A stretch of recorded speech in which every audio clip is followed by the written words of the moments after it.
Okay, so technical issues led to the rest of the video being deleted, so it looks like I have to pick it up back up again. Hopefully second time's a charm, and we're continuing to talk about Gestalt. The idea is that your brain really integrates the perceptual experience, or rather changes the sensations that come in and changes it into a perception and makes that perception very regular, orderly, symmetrical, and simple. And there's some principles, some perceptual processes and principles that Gestalt psychologists really pointed out that make that experience very orderly and regular. One is emergence. Once you see the dot, initially you kind of see a bunch of random dots, but once you see the Dalmatian dog right there, you cannot not see it anymore, right? Illusory contours, everyone sees this triangle right here, even though there's no lines that denote the triangle, also shown in the WWF picture of, not the World Wrestling Federation, but the picture, World Wildlife Federation picture of, not Andre the Giant, but Big Brother's watching you, but the panda, they use that. Multi-stability shows that you see this in the front, this square, or this as the front in the square, but not both at the same time.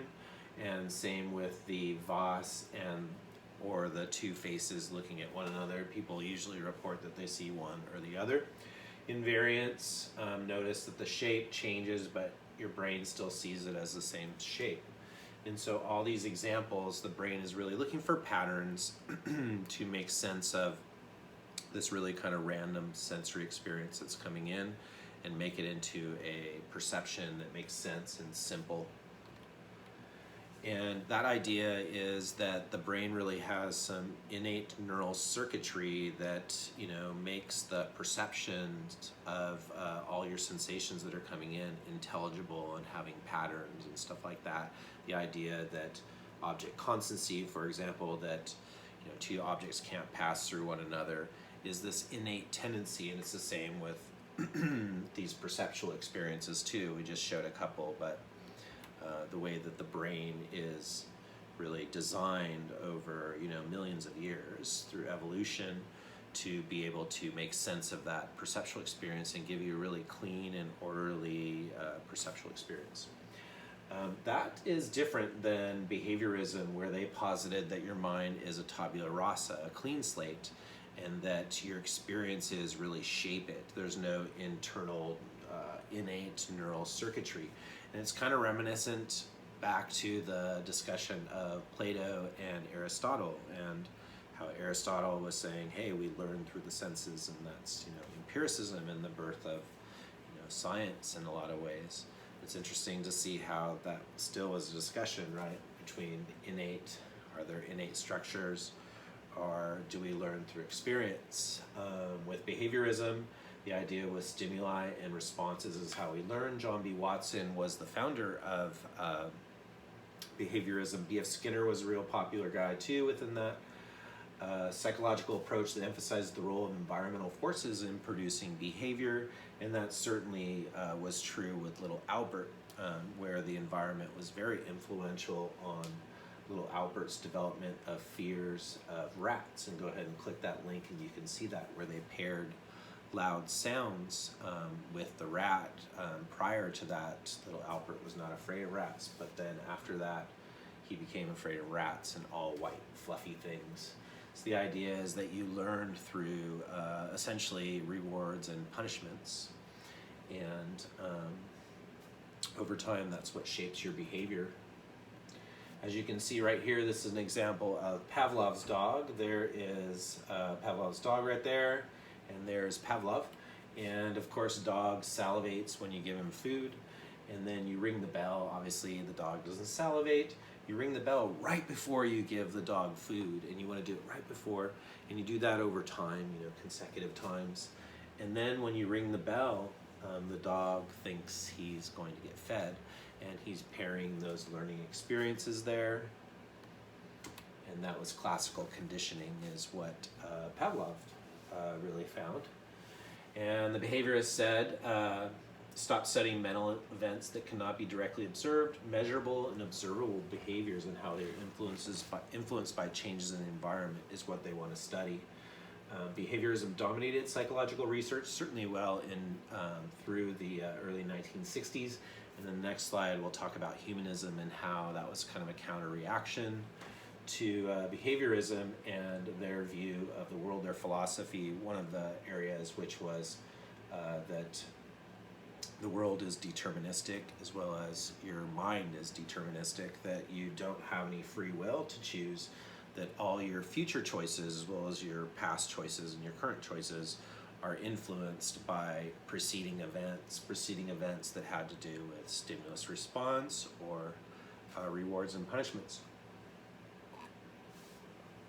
And the mind's tabula rasa, leading to B.F. Skinner's famous statement, "Give me a child and I'll shape him into anything."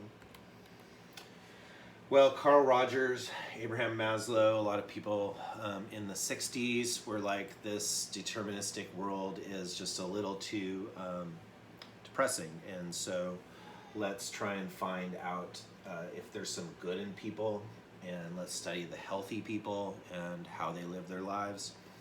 And out rose Humanistic Psychology. Founder of Humanistic Psychology is Carl Rogers. School of psychology that investigates how people grow to become happier and more fulfilled, and focuses on people's basic goodness. They focus on the positives. One of my favorite statements by Carl Rogers: "The curious paradox is that when I accept myself just as I am, then I can change." Pretty cool, pretty cool. Focus on the positive. Abraham Maslow, we've heard of him and the hierarchy of needs. Right here you have your physiological needs. We all need some water, some fresh H2O, as Waterboy would say. And then food, shelter, stuff like that, need to be safe from harm. Then we can start to experience some love and belonging as well, and self-esteem as a result of these three bottom needs being met. If you thwart some of these needs, then the higher needs are not going to be met. Ultimately, we want to strive after self-actualization, your higher needs relating to faith, values, hope, creativity, courage, sort of that untapped potential within you, experiencing flow and some awesomeness in life, if you will, synchronicity. Cognitive psychology, the study of how people think, learn, and remember. Miller was a big proponent of that, and nicer. Learning was not as simple as the behaviorists believed. Tolman found that rats could learn in a maze, and then even though they weren't rewarded, and they did better than the rats once they were rewarded. They were just waiting for the reward. They were like, show me the money. I mean, the cheese, of course, so it's a little different. Behaviorism, thoughts, attention, consciousness, the unobservables are worthy of, or not worthy of study, said the behaviorists, but cognitive psychology said they exist, so let's study them. All these cool topics: memory, thinking, attention, decision-making, problem-solving, metacognition, what am I missing? Language, I already say that, learning, possibly. Arose out of World War II, technology, where pilots, for example, and studying how they reacted to all the different technology and different things in their fighters, as well as the computer revolution as well. It was the advent of the computer, and cognitive psychology sort of took a lot of cues from the computers in terms, or study of computers, in terms of looking at your brain as hardware and the software as, for example, your short-term memory processes or your attention, stuff like that. Of course, the magical number you might have heard of is 7 plus or minus 2, which is short-term memory, the ability to hold a certain amount of nodes or pieces of information. You can either hold 9, 7, or 5, Interestingly, why they made phone numbers 7 numbers, and 7, you don't want to overwhelm the brain, whatever type of thing. For some people it might be 5. Certain days, me, 5. Okay, and pause right now. And test yourself. Testing yourself is great. It's a way, I just gave them away. It's a way to study and lock in that information. Of course, multiple choice is great because it's mimicking the way that you are most likely going to be tested. This class you'll be tested. And the best way to study, the most powerful way, is free recall, where you have the question and then you have the answer on the back, and kind of like flashcards, for example, and that's pretty powerful for study. I might jam through this. So this was the school of thought, and some of the founders. And I'm going to jam through this and talk a little bit about the scientific method and then wrap it up. See where we're at. Trying to go over a half hour for these. Psychology is a science, scientific method, a systematic procedure, it's behavioral science. Systematic procedure of observing and measuring phenomena, observable things, to answer questions about what happens, when it happens, what causes it, and why, which are for me, like the super cool things about psychology. Why, this process involves a dynamic interaction between theories, hypotheses, and research methods. Like my dad used to say, he'd say to me hello, and I say, I wonder what he meant by that. It's not really that much. But it does remind me of the joke about the people who come into a therapist early are anxious, people who come in late are resistant, and people who come in on time are compulsive. Okay, perhaps we overanalyze things. It's both a strength and a bane to our existence. Theory, 5 steps to the scientific method. Back to reality here. We have theory, well, not quite reality, right? Theory is not reality. It's a model of that, a model of interconnected ideas or concepts that explains what is observed and makes predictions about the future, so that's important, right? And so you have also hypothesis, a specific testable prediction of what should be observed if a theory is correct. For example, if you feel like, let's say you've noticed that people that drink a lot of coffee, they tend to do well in school. You're thinking that, and you're like, I wonder if coffee improves memory. So you could test that. You could have, 2 groups, skip and give one caffeine and give the other fake caffeine and give them a memory test, see how they do, for example. So your hypothesis is that, and then you test the hypothesis. 3 main types of research methods test your research question. Descriptive. Hey, you've noticed it. You've been observing, let's say that. People that drink coffee, they're doing pretty well in school. Correlation. You can look at grades and self-reported coffee drinkers and see if there's a correlation. The more coffee you drink, the better grades you have. Or if there's a more grades, and then you get to a certain high coffee, and then what happens? Maybe an inverse relationship. I don't know. And then experimental, which is what I kind of talked about, where you put them in 2 groups and you randomly assign them in 2 groups. We're going to get to that in a little bit. Analyze the data. You can use various descriptive statistics, percentage of people that drink coffee get these grades, whatever. You can use inferential statistics also, like a t-test, where you're in your experiment, where you're measuring the 2 groups and their difference in means, and you're seeing if that difference can be accounted by random processes, or if it's actually truly related to the caffeine, and or sample error, random processes or sample error, for example. Report results and embark on further inquiry. Yes, you found something, but it doesn't necessarily prove anything. It just means in that instance you found something, you get more support. And there we go. Focus on a theory, state hypothesis, test with a research method.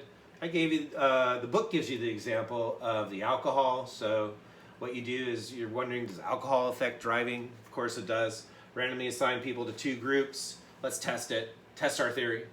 Experimental group gets the booze. The control group gets a placebo. So they get something that they think is booze, and they're told it's booze, but it's really not booze.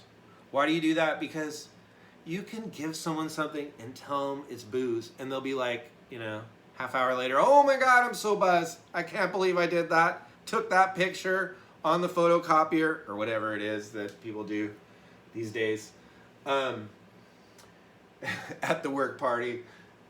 So you administer a pill, let's say, where participants cannot tell the difference between the two. A confound is another variable that influences your study. That's why you use placebo effect as a confound. That's why you use a fake pill and tell them it's real. So that's why you do people psychology when they do all these experiments. They do kind of tricky things to make sure that people don't figure out the reason why they're doing the experiment, because that could influence it and change your results, right?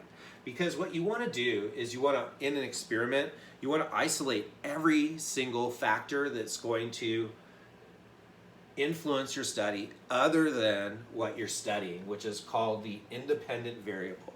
The independent variable is what you're studying, in this case, alcohol. You want to see if alcohol affects driving. Driving is the dependent variable. And we can look at, or for example, the number of accidents on a video game would be the dependent variable, and that would be indicative of driving, right? Poor driving in this example, right? And so you would expect people that consume alcohol will make more accidents on a video game. Obviously, you have them in a video game because you don't want to give them the booze and send them behind the wheel. Horrible idea, right? Very unethical. And we talked about, the book talked about that, right? And so that's the idea there is, you know, you try and isolate all the confounds, and then you make the groups exactly the same, except for one thing, and that is whether they got alcohol or not. You choose a statistical technique, and that's based on the type of research that you're doing, as well as the type of independent or dependent variable that you're studying. Excuse me. So let's take a look at types of research methods and wrap this thing up if we can. Whoop, whoop. Descriptive methods, correlational methods, and experimental methods. I just described an experimental method. Descriptive methods, observational studies, self-reports, and case studies. Descriptive method, systematic and objective description of what is occurring at specific points in time, and you use it early on so you can describe what's going on and like, whoa. In other words, it's like people watching. Woo! Who likes to people watch? I do. Drink some coffee in an unobtrusive way where you got a big window, you know, if you could go into that restaurant nowadays because of Corona or whatever. But anyway, I used to like it. And then you just chill and you watch people and you observe them. Kind of fun. Okay, well, maybe my observation just there, the people watching, isn't exactly systematic, but I do my best. It does involve systematically assessing and coding observable behaviors, using natural environments, gather helpful information at early stages of research to form hypotheses.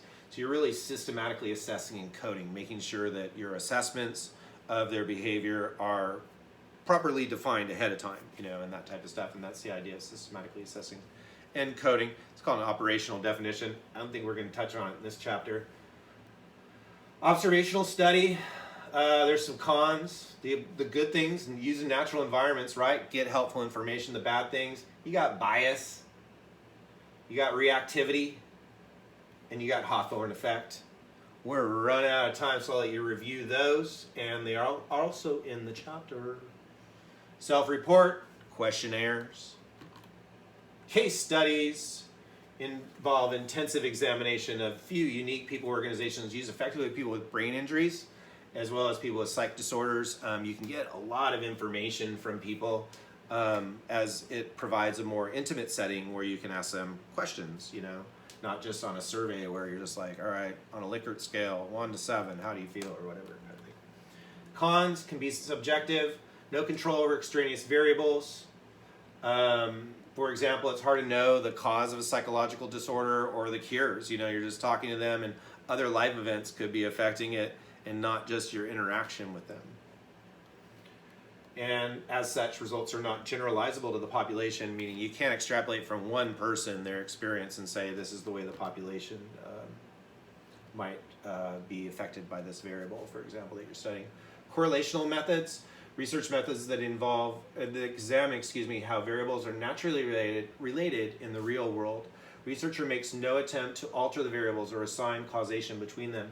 You measure two factors, then you determine the degree of association between the two variables.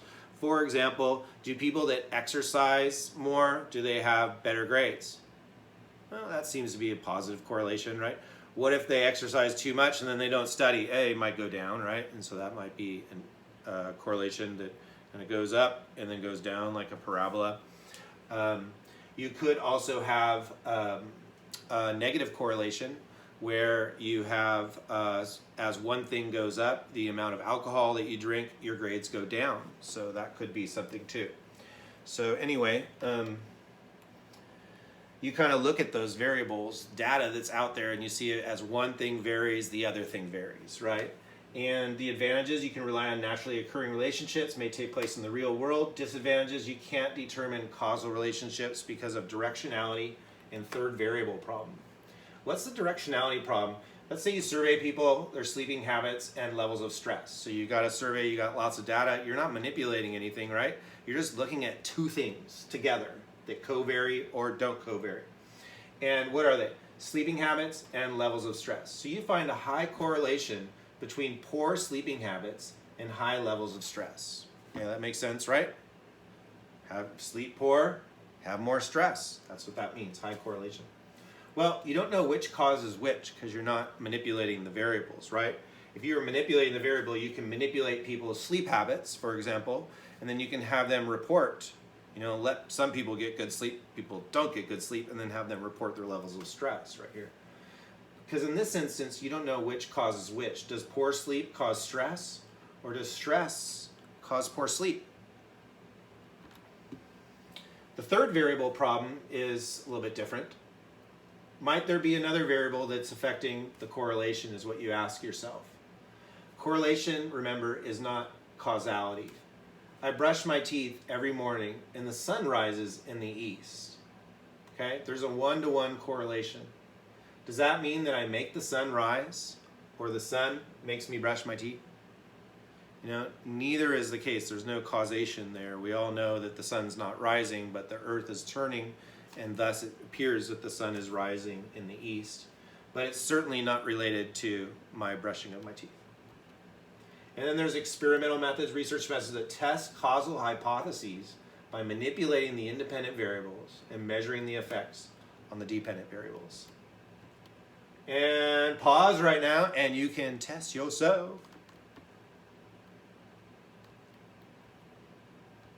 And just lastly, remember, independent variable is a variable the experimenter manipulates to examine its impact on the dependent variable. The dependent variable is a variable that's affected by the manipulation of the independent variable.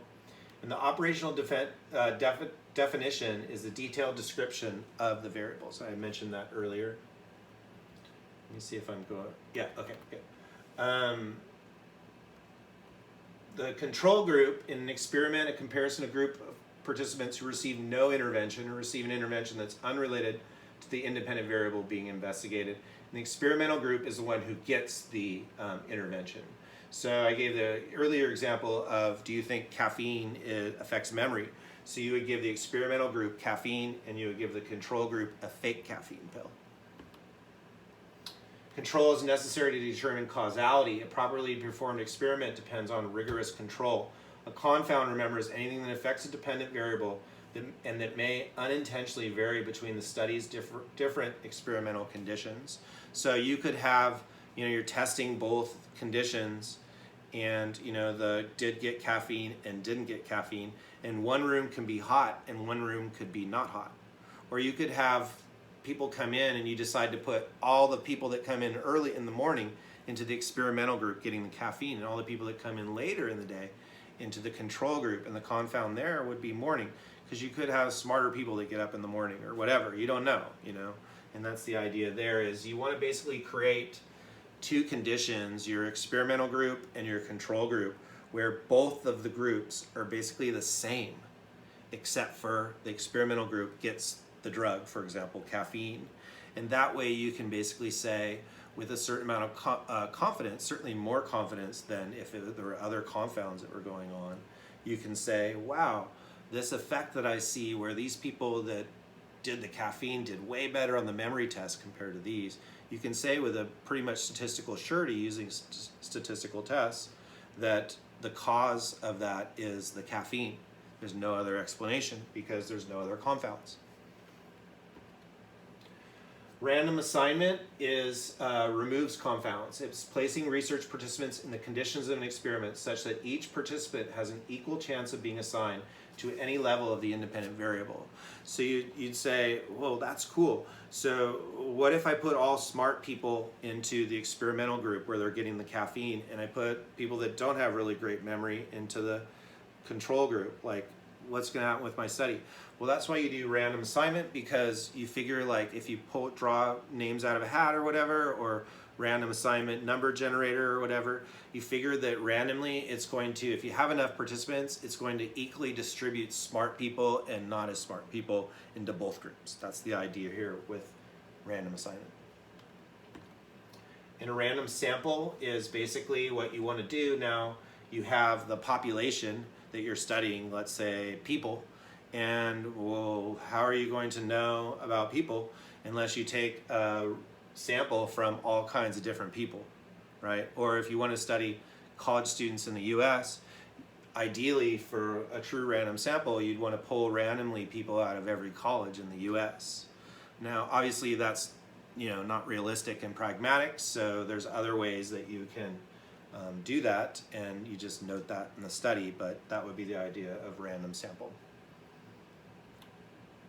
And this just gives the idea of that right there. The population is a group you want to know about. Random sample, you pull participants selected at random from the population, and then you randomly assign them.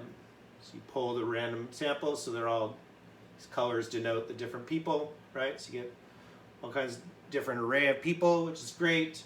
And then you randomly put them into draw a name in a hat, and you go into one or the other, and they both think they're getting the good pill, the smart pill. And that's it. So in the rest of the chapter, I do give a little activity where you can start thinking about that and putting people on the effects of caffeine that you test at a McDonald's or something like that they come in. So I hope you enjoyed chapter 1, and I'll see you for chapter 2. Peace!